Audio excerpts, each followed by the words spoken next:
দেশের ইসলামী রাজনৈতিক অঙ্গনে আলোচিত দল ইসলামী আন্দোলন বাংলাদেশকে ঘিরে নতুন করে আলোচনা তৈরি হয়েছে দলটির অভ্যন্তরীণ পরিস্থিতি নিয়ে। বিশেষ করে দলটির প্রতীক হাত পাখাকে সামনে রেখে ভবিষ্যৎ রাজনৈতিক সাফল্য নিয়ে সংশ্লিষ্ট মহলে নানা প্রশ্ন উঠছে। রাজনৈতিক বিশ্লেষক ও দলীয় সূত্রগুলো বলছে দলটির সাংগঠনিক কার্যক্রম ও জনসম্পৃক্ততায় কিছু বিতর্কিত বিষয় দীর্ঘদিন ধরেই প্রভাব ফেলছে।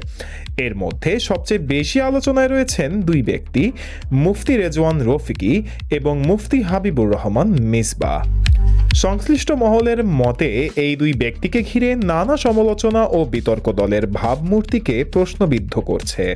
ফলে মাঠ পর্যায়ে কর্মী সমর্থকদের মাঝে বিভ্রান্তি তৈরি হচ্ছে, যা সরাসরি নির্বাচনী ফলাফল ও জনসমর্থনে প্রভাব ফেলতে পারে।